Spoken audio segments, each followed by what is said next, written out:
Começa agora o programa Germano Campos Entrevista, sonorização e edição de Alexandre Franco. É poeta e professor, tem vasta obra publicada e é um atento observador sobre o fenómeno educativo em Portugal que nem sempre navega nas águas mais calmas. Tem 50 anos de idade, 25 de arte poética, é António Carlos Cordês. Muito bem-vindo ao Germano Campos Entrevista.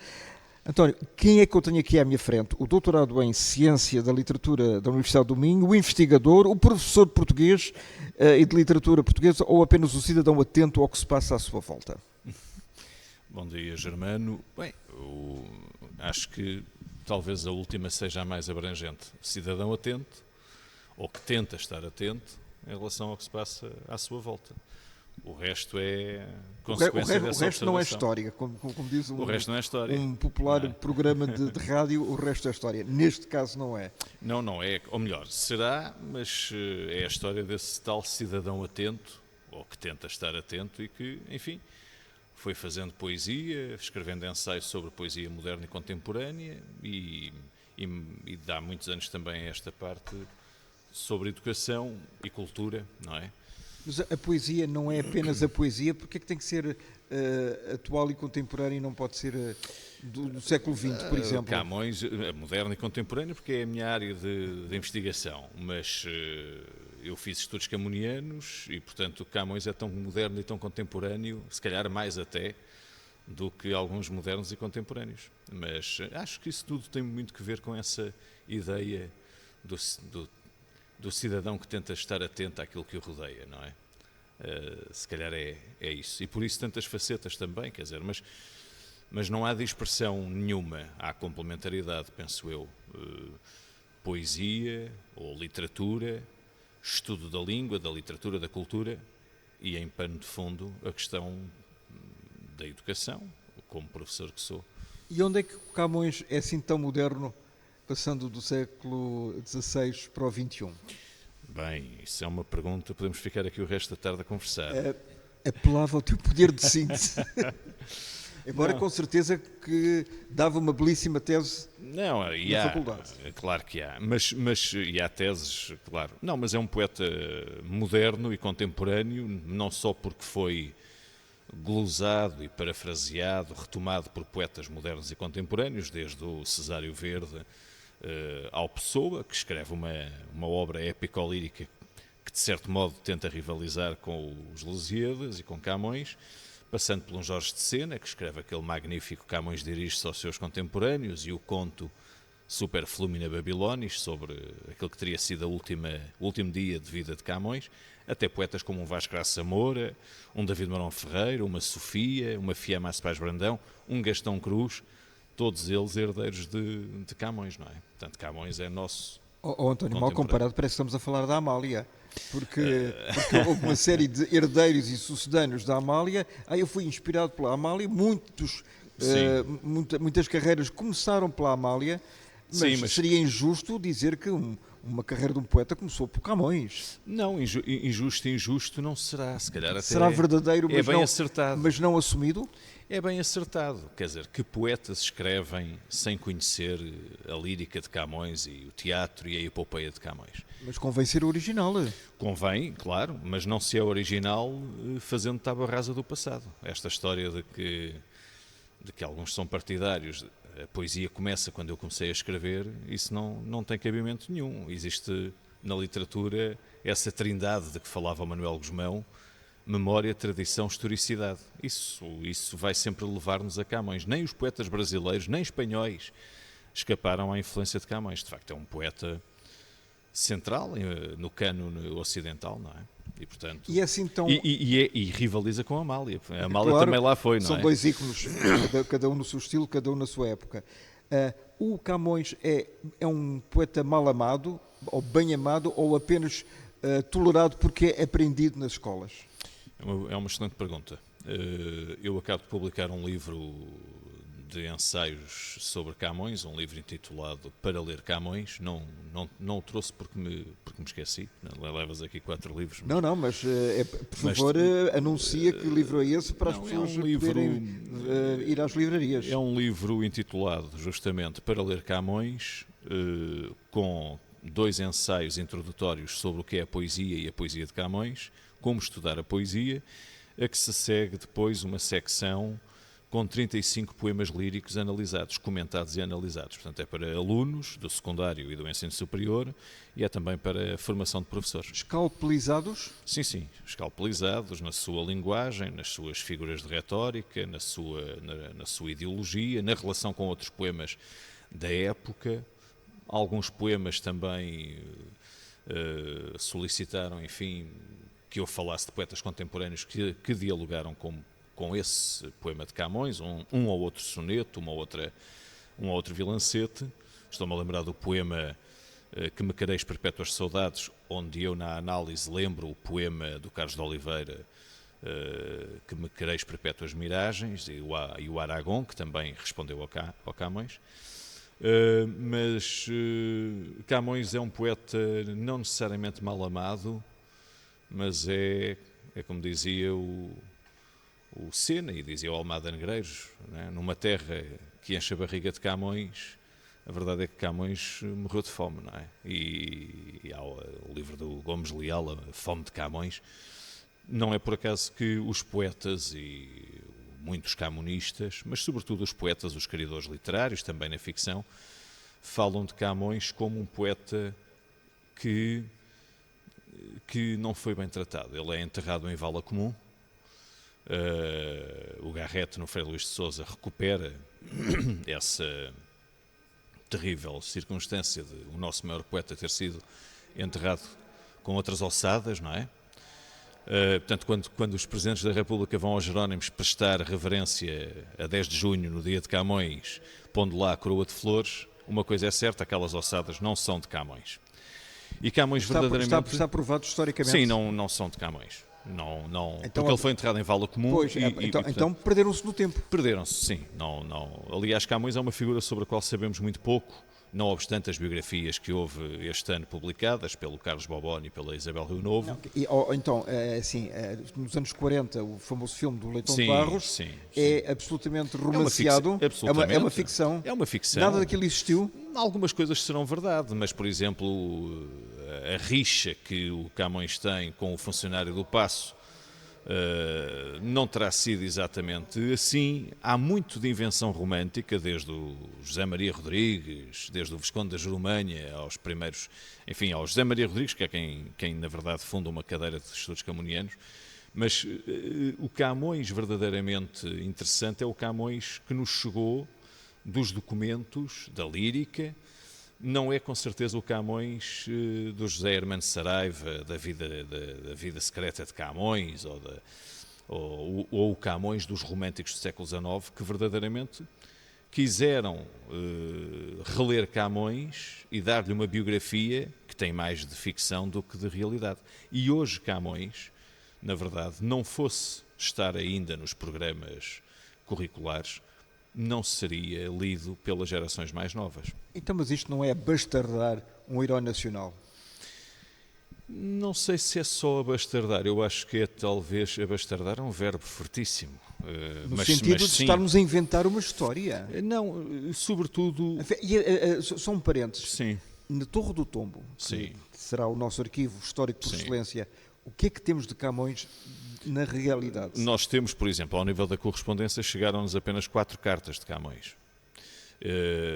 E como é que podem ser verificadas que são do mesmo dele? Com certeza, porque há a crítica textual e a filologia ajudam, comprovam isso. Por outro lado, nós temos, em relação a Camões, estudos muito sérios, sobretudo a partir dos anos 40, 50, de estudos ao nível da filologia e da crítica textual. Por exemplo, o professor brasileiro Leodegário de Azevedo Filho, quando escreve e determina o que é de Camões na lírica e o que não é. Porque ao longo de séculos, porque os textos não eram assinados e no século XVI o que havia eram chamados cancioneirinhos de mão, muitos poetas, na verdade, obedecendo à convenção da época, a convenção petrarquista, os poetas também espanhóis, Boscán, Garcilaso, há uma convenção literária no século XVI que, ao nível, por exemplo, do soneto, da medida nova, os poetas escreviam segundo um preceituário ou um receituário que vinha do Petrarca.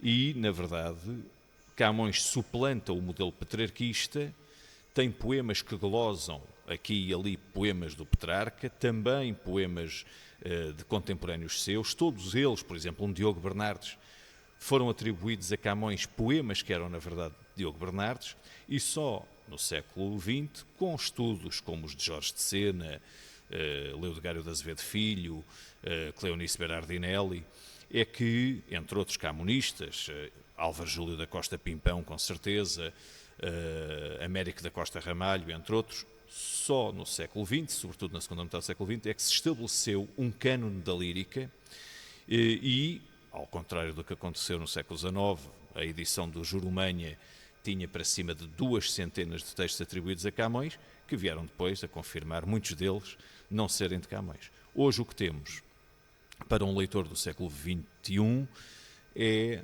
um problema, sobretudo, ao nível do como comentar texto literário, como apreciar literatura. E aí temos um problema grave.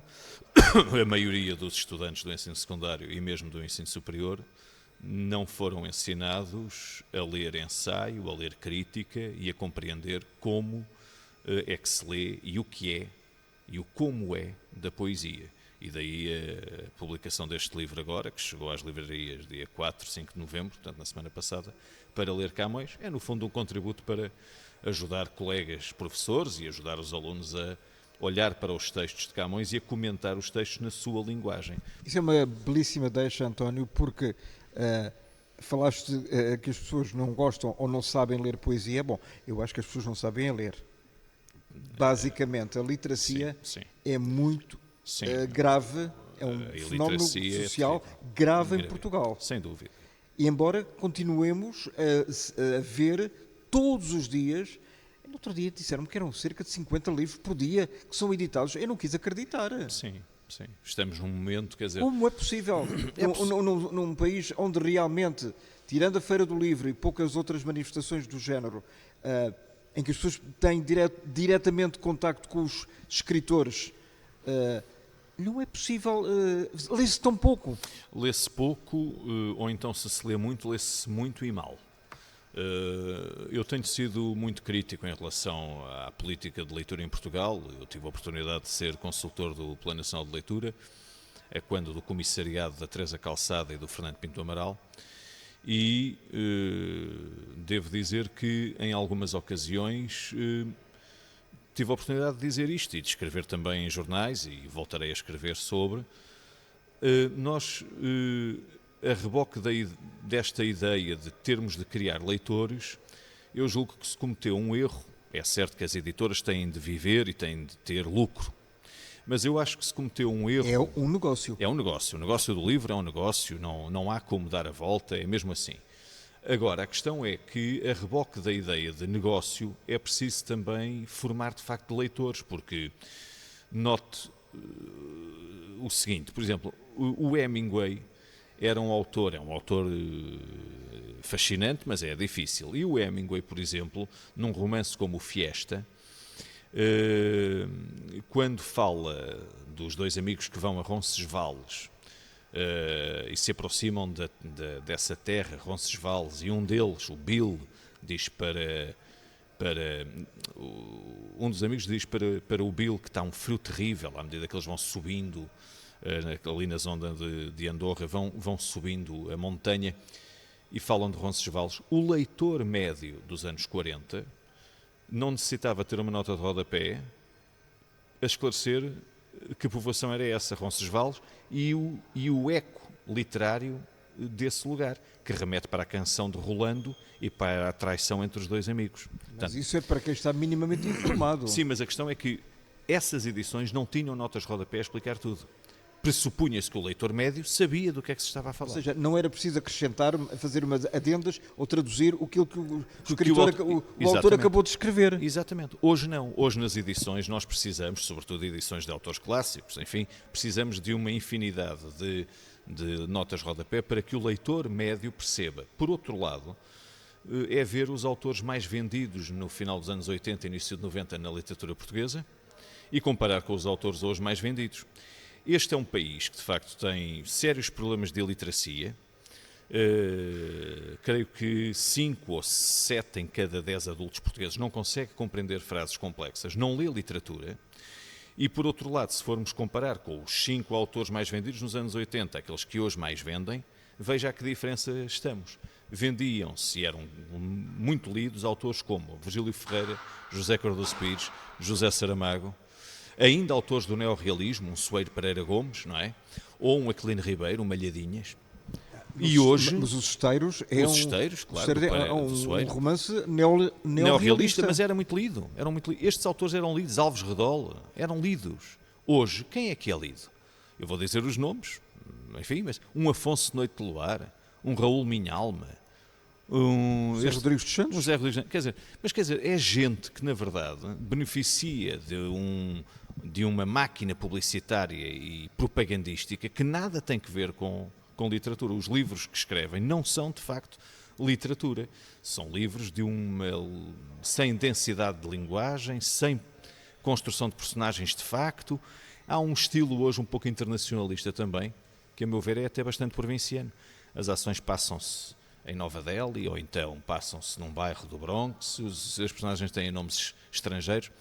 Quer dizer, há bons romancistas portugueses na atualidade que não têm, a meu ver, a máquina de promoção de autores que são, na verdade, autores menores. Mas, António, não se reconhece neles uma qualidade mínima para poderem seduzir os leitores? Experimente ler alguns destes autores que eu referi, e desde o título ao miolo do livro, eu acho que não há absolutamente fascínio nenhum. O que se passa é que há um acordo tácito entre o leitor de grau zero e aquilo que é o escritor de grau zero.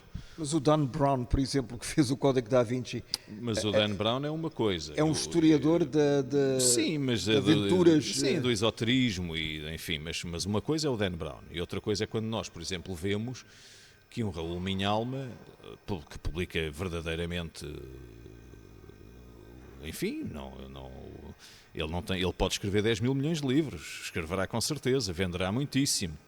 Mas ele é como o Pierre Zacone, de finais do século XIX. Era o autor mais lido e, no entanto, não se pode comparar o Pierre Zacone a um Baudelaire.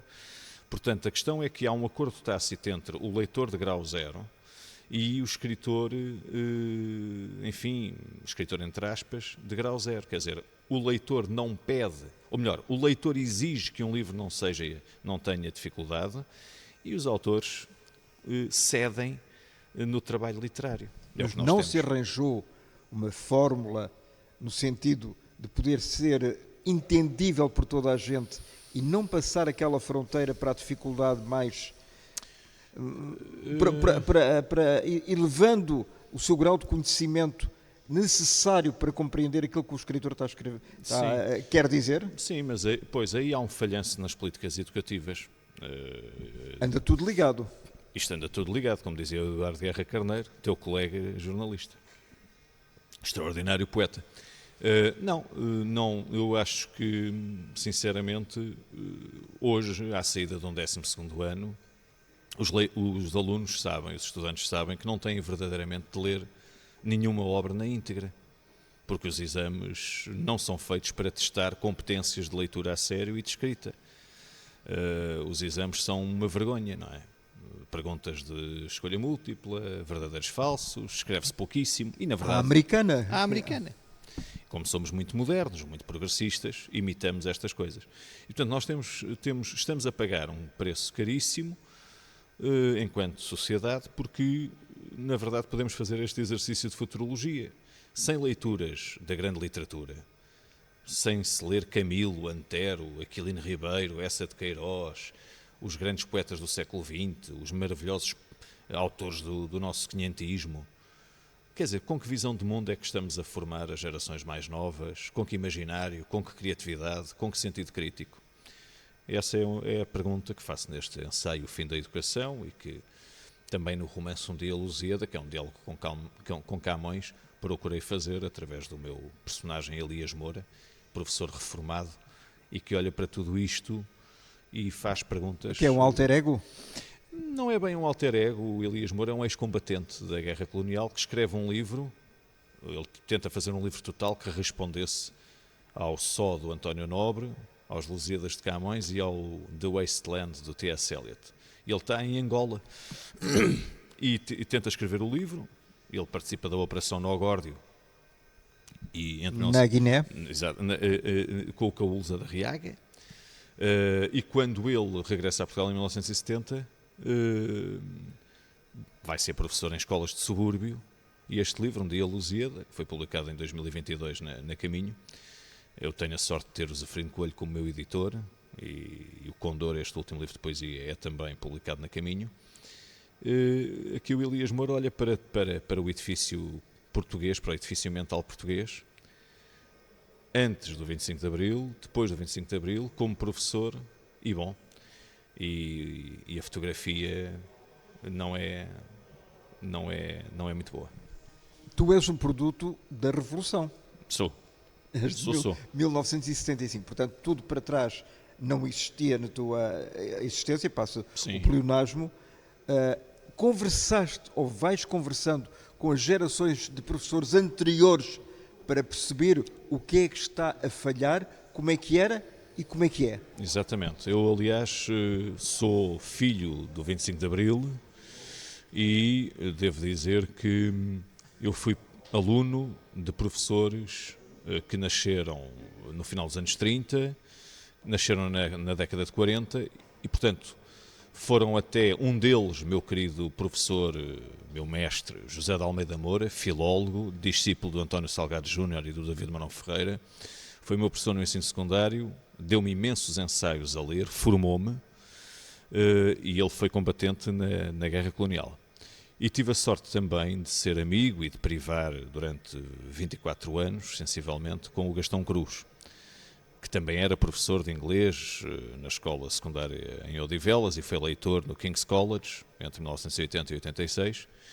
E, na verdade, sinto-me extremamente ligado às gerações de professores e de escritores e de poetas que nasceram nos anos 30, 40, início de 50.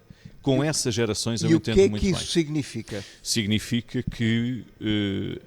Significa que como professor, e não obstante os grandes progressos que a educação teve em Portugal desde 74 para cá, considero que como professor que sou, considero que houve ou havia uma exigência ao nível da formação de professores nos anos 60, 70, exigência essa que se foi perdendo ao longo dos anos 80 e sobretudo dos anos 90 para cá. Ou seja, se o professor não tem exigência, não pode ética e moralmente exigir nada aos alunos. Quando falamos de exigência, falamos de leituras. E, portanto, um professor exigente é um leitor exigente. Um professor, sobretudo na área de humanidades, mas também na área de ciências, deve tentar ser um homem e uma mulher que sejam, enfim, agentes multiplicadores de cultura, como diz o meu querido amigo Carlos Albino, também ele jornalista e, portanto... E um homem ligado ao 25 de Abril? Sim, e poeta, não é? Que escreveu o Bando dos Instantes, quer dizer, um querido amigo. E eu considero isso, considero que a minha geração já não teve a exigência que vinha de outras gerações mais velhas e o facilitismo e um certo laxismo na educação, ele instalou-se. Nos últimos 25, 30 anos isso parece-me óbvio e hoje, na formação de professores, eu também sou formador de professores e julgo que é urgente haver bibliografia passiva, digna desse nome, com ensaios muito sérios de gente que pensou a educação, vou dar aqui 4 nomes, e que são, a meu ver, fundamentais para que professores, nomeadamente os de humanidades, mas não só, saibam o que estão a fazer. Mário Dionísio, os textos no volume O Que é Professor, por exemplo, Vítor Manuel da Guiar e Silva, os ensaios, todos quanto se possam ler sobre Camões e, sobretudo, enfim, os ensaios publicados em 2010 na Almedina sobre a língua portuguesa, língua, cultura, humanidades em Portugal. Jacinto Prado Coelho urge reeditar um texto do Jacinto Prado Coelho que é A Educação do Sentimento Poético, onde o Jacinto Prado Coelho, jovem professor, entrando na função docente, esclarece como é que se podem comentar textos, qual a função do professor como leitor e fazedor de um método de leitura. E lembraria ainda os textos do David Marão Ferreira, todos eles, os de ensaio sobre poetas contemporâneos, poetas modernos, porque o que hoje temos é que os manuais escolares são normalmente pobres, e há esta coisa absurda de, nos manuais escolares, adotados pelos professores, nas margens das páginas, virem as respostas modelo que os professores devem dar aos alunos. Quer dizer, é uma formatação absolutamente redutora. Que eu saiba, a menos que esteja enganado, nenhum desses 4 nomes citados foi Ministro da Educação. Pois não. Por isso mesmo, porque eles eram demasiado bons para o lugar? Isso és tu que dizes, isso é Estou a extraordinário. perguntar. É uma boa provocação. Não, nós tivemos ministros da Educação extremamente homens de cultura. Sotomayor Cardia, Veiga Simão. Mas muito politizados. Eu creio que os melhores ministros da Educação foram aqueles que perceberam que a educação não pode estar a reboque de partidos ou do inquinamento partidário. E, portanto, nós tivemos, por exemplo, durante poucos meses, é certo, mas um belíssimo Ministro da Educação, Vitorino Magalhães Godinho, em 75, 76, se não estou em erro, e que quis fazer coisas, mas não foi possível. A questão parece-me, é que nós nunca podemos esquecer que as conferências do Casino, elas foram proibidas à 5ª conferência, por causa de um texto do Adolfo Coelho, intitulado A Educação em Portugal. Ou a educação. E, portanto, quando nós mexemos na educação, nós estamos a mexer nas mentalidades. E temos de fazer a pergunta, por que razão é que em Portugal não tivemos um Ministro da Educação e uma equipa ministerial que conjugasse professores do ensino primário com professores do 3º ciclo e professores do ensino secundário e depois professores do superior. Uma equipa ministerial constituída por professores de todos os graus de ensino, competentes, evidentemente. Mas porquê? Os professores do ensino superior olham com algum desdém para aqueles que estão óbvio. Sim, claro. para a carreira, sim, claro, com que certeza. Não, por qualquer motivo da vida, não conseguiram chegar ao patamar que almejavam? É uma coisa muito portuguesa, não é? Quer dizer, é uma coisa muito portuguesa. É uma condição portuguesa, quer dizer, somos mesquinhos e invejosos, é uma chatice. Não é assim que acabam os Lusíadas? É a palavra inveja, na estrofe 156 do canto 10º. Não sei, acho que há coisas boas que foram feitas. Eu lembro a reforma, enfim, ou a revisão dos currícula em 2014, a quando do consulado do meu colega Nuno Crato, e ele teve a coragem, sendo um homem das ciências e das matemáticas, enfim, e literatura também é ciência, as humanidades são ciências, ele teve a coragem de repor nos currícula o peso do texto literário, trazer outra vez literatura, de facto, para o ensino do português. E foi bem criticado por isso? Foi criticado, mas eu lembro perfeitamente do que aconteceu na altura. A questão da contestação dos professores às políticas educativas tem normalmente que ver com o seguinte, com o não reconhecimento da profissão ao nível salarial, é uma profissão mal paga, e por outro lado com aquilo que são as condições do ensino nos estabelecimentos escolares, e essas condições passam, por exemplo, pelo excesso de burocracia com que os professores se veem confrontados, por um lado, e por outro lado com aquilo que é hoje óbvio em muitas escolas de norte a sul do país, que é a destruição do peso simbólico do professor na sociedade civil. É preciso urgentemente que um Ministro da Educação, digno desse nome, faça uma comunicação ao país e explique aos pais e aos estudantes por que razão é que o professor, o ser professor e o professor, é um pilar da democracia e um pilar da nossa vida em comum. Só que isso não é feito. Há séculos ou há dezenas de anos, os 3 pilares de uma aldeia ou de uma pequena cidade era o professor, o médico e o padre. Justamente. E nós perdemos, quer dizer, eu não sou... E quantas escolas primárias estão ao abandono, Justamente. ou foram reconvertidos os edifícios por falta de gente, Justamente. ou porque simplesmente acharam que dar aulas a 10 miúdos era demasiado pouco e chutaram no espaço de expressão para os agrupamentos de escolas, não é? Claro. E com isso esvaziam comunidades, esvaziam de sentido a própria... Aliás, esta questão dos agrupamentos, a meu ver, eu sou extremamente crítico dos agrupamentos, porque é um pouco a lógica do tudo ao molho e fé em Deus, e depois as direções escolares que se amanhem. E, portanto, as boas escolas são aquelas que não são precisamente agrupamentos, porque funcionam de modo mais lógico, de modo mais racional, por assim dizer. Mas eu julgo, eu digo isto muitas vezes a colegas, em encontros sobre educação para os quais sou convidado, também em congressos de literatura e de ensino da literatura, nós temos de recolocar o professor no centro do processo educativo. O agente fundamental é o professor. Sem professores não há escola, não há universidade e também não vamos fazer estudantes. Os professores têm de estar livres para ler, para investigar, para serem autores, para poderem publicar, se for caso disso. Lembro que, por exemplo, uma grande autora de manuais escolares e também ela grande ensaísta, a Maria Ema Tarraxa Ferreira, cujos manuais eram verdadeiramente, quer dizer, não há comparação entre os manuais que a professora Maria Ema Tarraxa Ferreira fazia e os que hoje nós temos no mercado escolar português.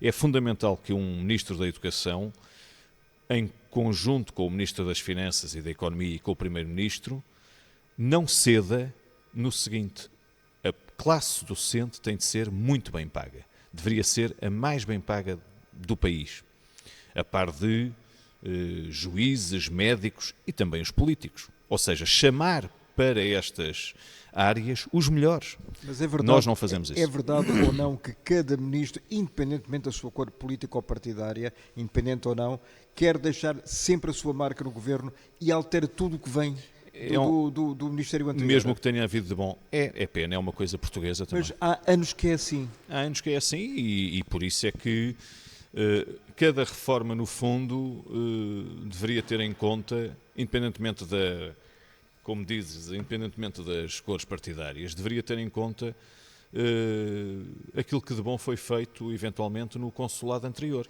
Nós não, nós rasgamos o que foi feito, reformulamos.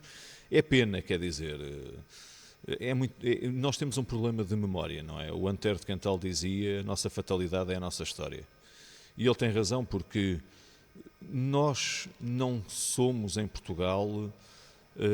temos este provincianismo absolutamente estúpido de querer estar sempre up to date, quer dizer, de querer estar sempre na vanguarda, seja do que for. O ensino, a educação, a cultura, os livros têm que ver com essa trindade de que falei há pouco, lembrando o querido professor e mestre Manuel Gusmão. Memória, tradição, historicidade. Quer dizer, as coisas deveriam estar integradas num corpo sólido de saberes que tivesse em conta algo de muito simples. Quer dizer, nós não podemos formar cidadãos e eleitores conscientes se a disciplina de História, por exemplo, é reduzida ou está reduzida a um mínimo de horas no ensino secundário. Nós não podemos pensar que estamos a formar cidadãos quando o que se lê em Portugal é de uma pobreza literária e de linguagem, de imaginação extraordinárias. Portanto, eu creio que impunha-se fazer uma reforma que olhasse um pouco para trás e fizesse a comparação entre aquilo que nós tínhamos como cânon literário, histórico-literário, histórico-cultural português há algumas décadas e o que temos hoje. Como é que é possível um aluno do ensino secundário que vai para a faculdade, seja ele de ciências, de economia, de arquitetura, de letras, não saber, nunca ter ouvido falar num António Sérgio? E como é que é possível um estudante vir a ser eleitor se desconhece factos da história do século XX, do século XIX, não sabe o que foi o liberalismo, não sabe o que foi o Estado Novo? Bom, ainda muito recentemente, o ator Wagner Moura, que agora é protagonista de um polémico filme brasileiro, dizia que um recente inquérito, a juventude brasileira ignorava, ou revelava que tinha havido ditadura no Brasil. Mas houve ditadura no Brasil? Perguntavam. Exatamente. Isto é extremamente grave. É gravíssimo. Há muitos anos, na Alemanha, ignoravam que tinha havido um Adolf Hitler. Exatamente. Sim. E nos Estados Unidos, cerca de 1/3 dos estudantes americanos no ensino secundário dizem que o Holocausto é uma invenção. Não houve Holocausto nenhum. Aquelas imagens são fajutas. Nós estamos... A minha geração, tu começaste por dizer, sou filho de Abril, eu vou dizer... És um produto do Filho da Madrugada mesmo. Sem dúvida. A Anabela Mota Ribeiro, de quem eu gosto muito, que faz um trabalho muito, muito importante na divulgação e promoção da cultura. Os filhos da madrugada, quer dizer, filhos de Abril. Mas a minha geração tem traído o 25 de Abril. A minha geração, como educadores e como pais, e herdeiros das gerações que têm hoje 65, 75, 85 anos, não está a saber fazer o seu trabalho. Nós somos produtos do 25 de Abril, é verdade, mas nós fomos educados e escolarizados nos anos 80 e nos anos 90 com valores made in séries televisivas do tipo Beverly Hills e Marés Vivas. E, portanto, o esquema mental de muita gente, inclusivamente, que está hoje que tem funções políticas, é um esquema mental provincianamente americanoide. E, portanto, escapa a muitos que hoje têm responsabilidades políticas e a muitos de outros governos anteriores a este, dimensão cultural. Quem somos, não é? Por isso é que se falava na cultura de pastilha elástica, não é? Sem dúvida. É deitar fora. Mas há pouco falaste numa reforma, agora falava na outra reforma. Ou seja, quando tu pegas um jornal e que diz 3.000 professores, 4.000 professores vão se reformar em 2026 e não há ninguém para os substituir, como é? Como é que um ano começa a ser congeminado, por exemplo, em fevereiro, março, abril, e chegamos a setembro e há milhares de alunos, quase que até ao fim do ano, que não têm, pelo menos, professor a uma disciplina? Não é possível. Não é possível. Não é possível. Isto é tão grave como não haver médicos e urgências abertas 24 horas por dia, 365 dias por ano. Justamente. Mas aí nós teríamos de ser os portugueses. Eu julgo que têm de acordar definitivamente para algumas questões. É inadmissível, por exemplo, o que está a acontecer com o Serviço Nacional de Saúde, o desmantelamento gradual do Serviço Nacional de Saúde. É inadmissível que um Ministro da Educação diga que os professores que se manifestam e que lutam pelos seus direitos perdem a aura. É justamente o contrário. Mas tudo isto acontece porque nós somos um povo que não sabe quem é. Quer dizer, o Pessoa termina o livro Mensagem com o poema Nevoeiro. Nem rei, nem lei, nem paz, nem guerra definem com perfil e ser este fulgor baço de terra que é Portugal a entristecer. E eu julgo que estamos num dos momentos mais baixos da história de Portugal, porque verdadeiramente as gerações mais novas não sabem culturalmente, enfim, quem fomos, o que somos, o que representamos na Europa. É um país transatlântico, é um país com uma história de séculos na sua ligação com as Américas e com a África, e tudo isto deveria ser potenciado politicamente, culturalmente, sem medo daquilo que foi a história. E quando nós, no início de cada ano letivo, quer dizer, em 2026, reformam-se milhares de professores, não temos, de facto, como fazer face a esse vazio. É um desastre anunciado. Os professores, muitos sindicatos, muita gente avisou. E sem solução à vista? Eu julgo que se a solução for a provinciana decisão de substituir os professores por qualquer espécie de inteligência artificial nas escolas, então aí podemos abandonar definitivamente qualquer espécie de projeto de país. Já esteve mais longe? Já esteve mais longe. Há muitos professores que são adeptos da inteligência artificial nas escolas. Eu pergunto se as máquinas substituírem os professores ou substituírem as pessoas nos seus locais de trabalho. Eu pergunto o que é que vão fazer, o que é que vamos fazer, como é que vamos dar, quer dizer, qual é o sentido. Agora, para ser mais, enfim, concreto, só há uma maneira de fazer face a essa realidade, de milhares de professores que se reformam para o ano, ou nos próximos anos, 6 mil, 10 mil, o que seja. Insisto, é fundamental que a classe docente tenha progressão na carreira de facto. Um professor não pode estar no primeiro escalão, independentemente do seu percurso, não pode estar no primeiro escalão durante 20 anos. Isto não faz sentido nenhum. Muita gente abandona porque sabe que não há progressão. Ou seja, e a meritocracia A meritocracia não existe. Não existe. Podíamos ir muito longe nesse assunto, mas podíamos ter ido longe em muitos assuntos e estás convocado para vir cá outra vez, porque apenas abordamos uma pequeníssima parte daquilo que tu tens para transmitir, dos teus pensamentos, das tuas opiniões, e já agora tudo isto ficou por conversar. Eu estava-me a lembrar do filme O Clube dos Poetas Mortos, Sim. com o falecido Robin Williams. Aquele modelo de professor... Não é o meu modelo de professor. Sim, não é? Não. Mas faz algum sentido, ou é apenas uma mera fantasia de um professor ideal para aqueles alunos? Não, para quem conhece a história e o filme, claro, naturalmente. Com certeza. Não, eu acho que um professor, assim como um poeta, não é? Ou alguém que é poeta, professor, faz crítica literária. Quer dizer, não há... As minhas aulas são aulas extremamente clássicas, quer dizer, são aulas de análise de texto, com texto no quadro, comentário o mais rigoroso possível sobre questões gramaticais, estilísticas, literárias e depois alargando para questões da história das mentalidades, quer dizer, um poema de Camões, o Cá nesta Babilónia, de onde mana a matéria quanto mal o mundo cria, é um poema político, é um poema escrito no reinado de Dom João III, num tempo de Inquisição. Quer dizer, quando nós estamos a lecionar, as aulas devem ser o mais ricas que puderem ser. E isso significa que o professor tem que ter um universo referencial alargado. Chamada bagagem. Bagagem, tem que ter bagagem. Livros lidos. Eu fui aluno do Arthur Anselmo, querido professor, que disse-me um dia, sabe, António Carlos, o importante não é só o que se lê, é ter lido. E eu julgo que isso é mesmo muito importante. Só assim é que as aulas podem ser vivas e só assim é que o professor pode ser esse tal agente multiplicador de cultura, tal como o poeta, não é? O poeta não